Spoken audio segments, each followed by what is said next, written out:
Christian Wolf saying they've got plenty to do in terms of taking their opportunities, but they were made to work very hard by Castleford to get any opportunities at all. Thought the patience that they showed was fantastic.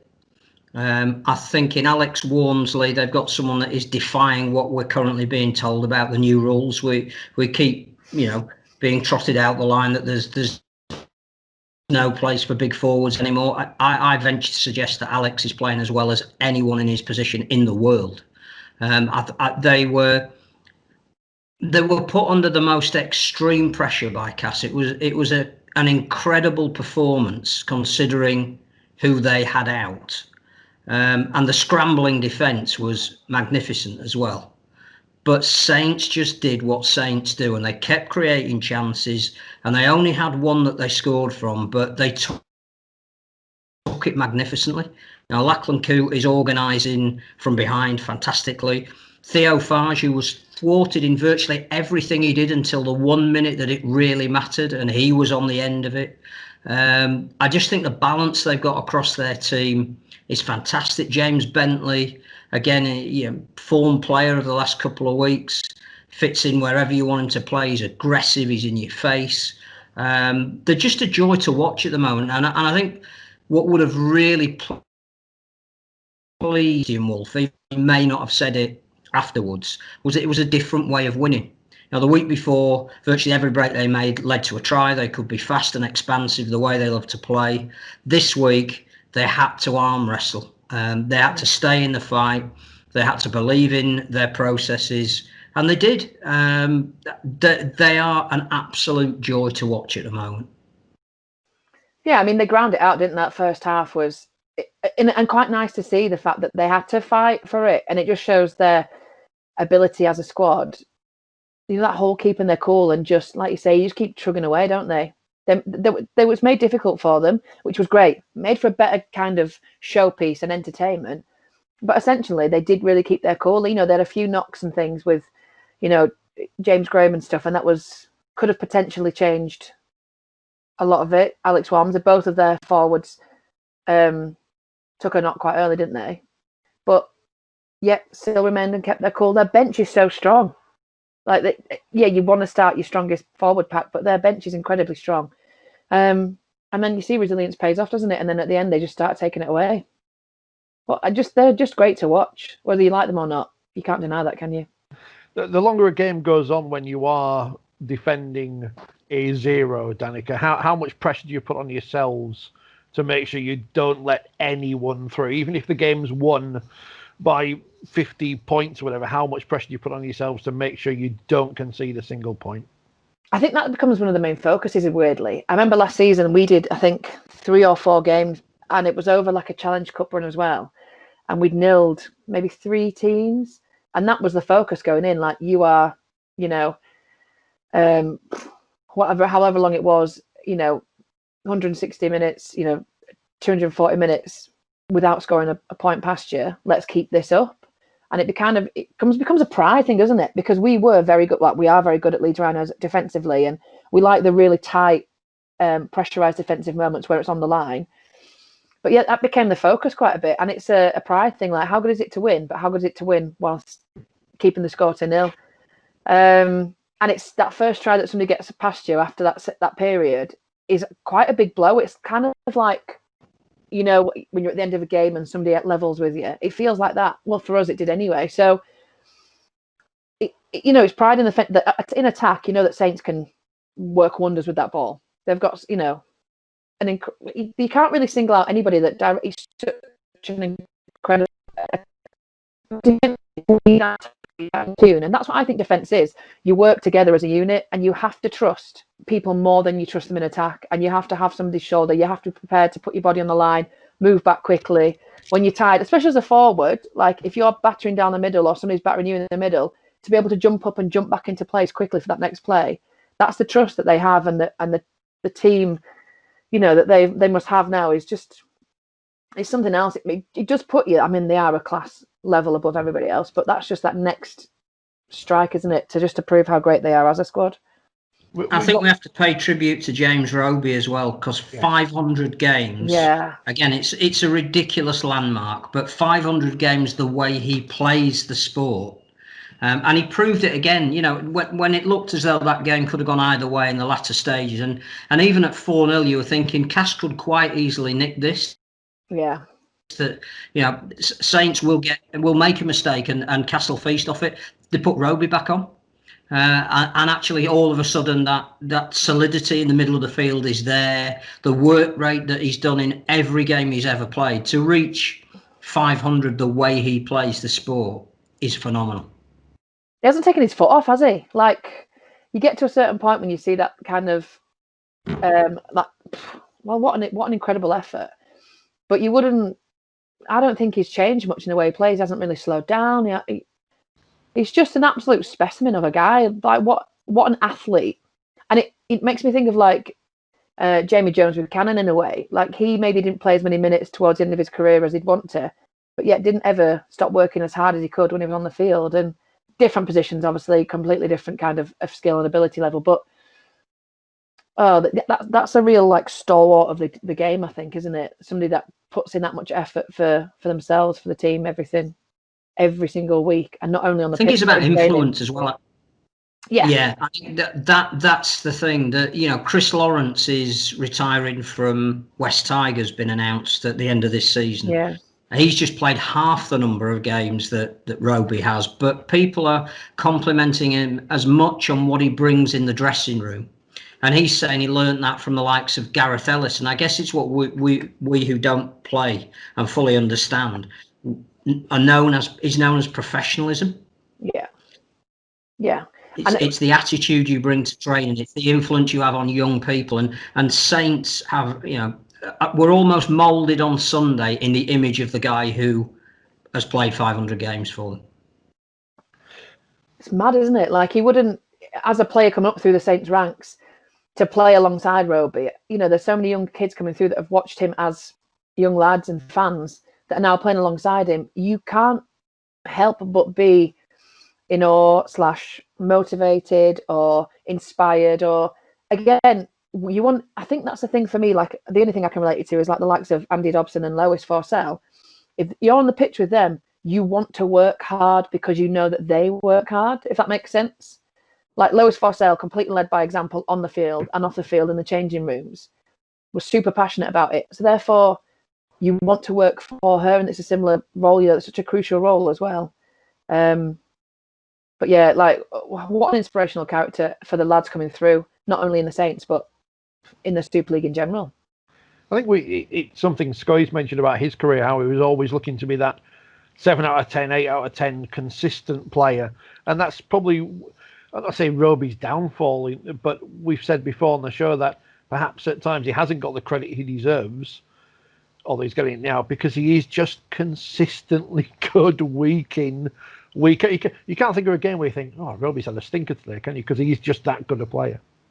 I think that's why he means so much to his teammates.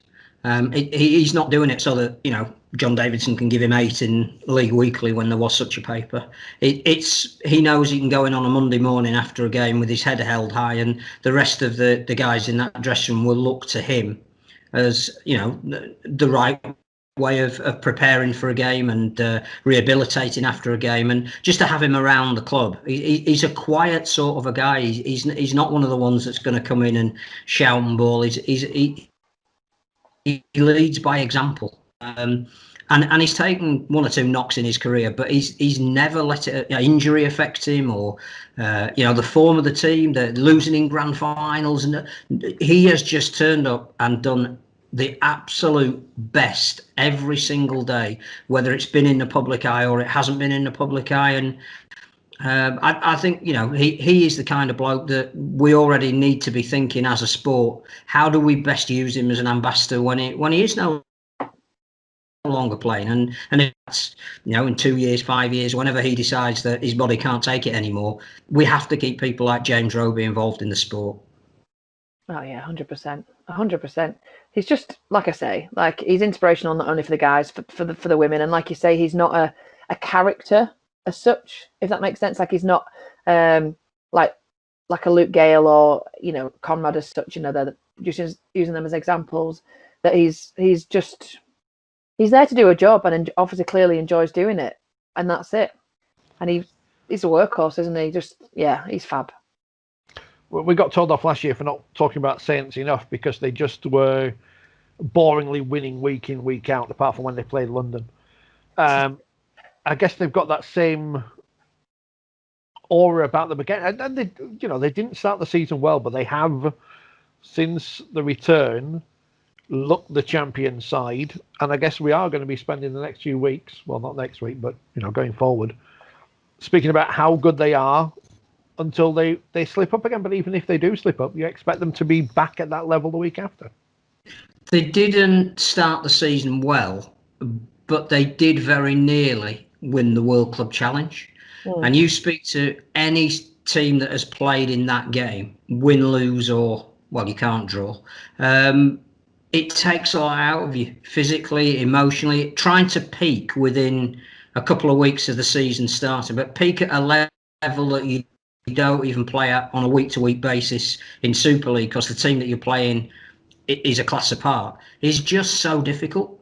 So I don't buy too much into they were inconsistent before the shutdown. I think the shutdown has enabled them almost to restart their season without having to worry about the World Club Challenge. The interesting thing will be they will need to make some team changes. Every side will. At the moment, they've gone, as we said, with virtually the same, I think 19 players in total over 3 games. But clearly Makinson will get a ban. There'll be some kids that they'll want to bring in and play. But it's just the structure seems so good there that unless they have to do it wholesale, they're going to be there, and they deserve to be there because they are they're the benchmark team at the moment. And also, why would you not want to speak about them? Obviously, I don't hide the fact that I'm a Rhinos fan, a Rhinos player, whatever, but they are the epitome of rugby league athlete at the minute. Every single one has a squad, individually. There are some incredibly talented players in that team, and that's who you talk about. You either talk about, as some of our fans is a loose term really when you're talking about them negatively, but there's some people out there that like to speak about the negative side to people and who's not doing very well, and then you speak about who's doing really great. You never speak about the middle ground. So us speaking about Saints is because they are the best at the game at the minute. And like I said, I reckon at the minute, if they were to do that World Cup Challenge again, I don't know if they'd pip it. Well, Roosters are not in a great position, are they, anyway? So that's beside the point. But they are on such form. I think, yeah, they do look better. But coming off the season when you've won and you've achieved a lot in one season, to come back and the expectation is so high that it is hard to get restarted because people are expecting so much from the off, and they forget that the off season and you've mixed around a bit, or you've lost players, you've gained players, whatever.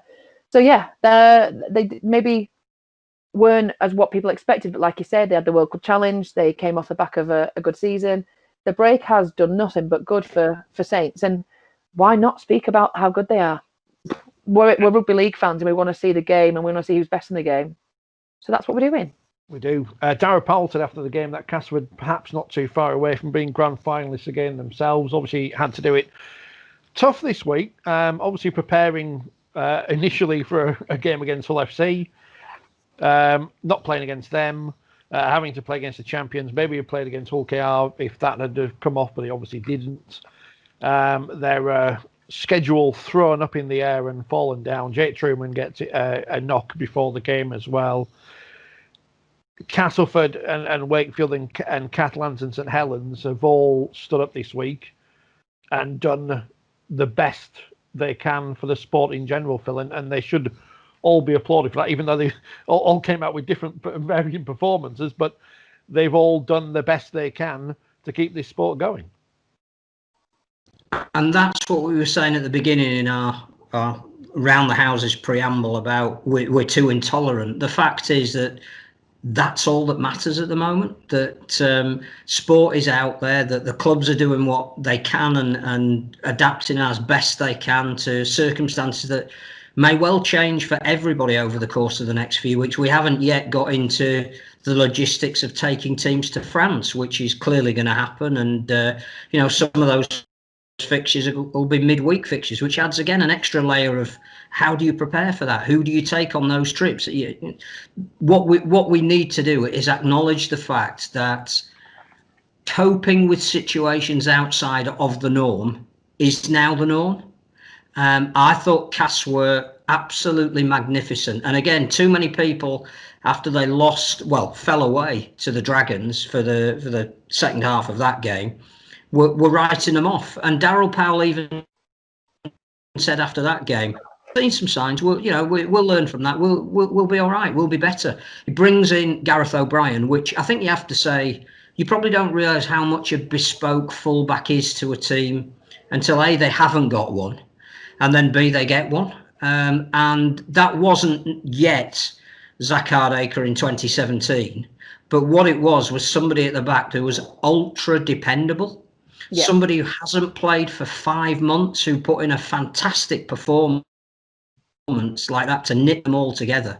But a defensive attitude on their own line that was just ridiculously commendable. They got as close as any team will get this year to unsettling St Helens. Now, Saints may well get beaten in the game, but for 74 minutes, Cass really got under their skin. You could see the Saints players were going, we've tried all these moves before. Most teams have broken under them, and this team will not go away. And you thought, this is set for Danny Richardson to do something right at the end against his old club to take the game away from them. And the balance, the youth, the attitude, all of that would have pleased Daryl Powell. And of course, he'll rue the odd opportunity that was missed. But defensively, if you can be as solid as that on your own line for so long, under these new rules of playing where the ball's in play for so much longer, that's got to stand you in good stead. If you've done it without a couple of your top players as well, so much the better, because when they come back, you're only going to be improved.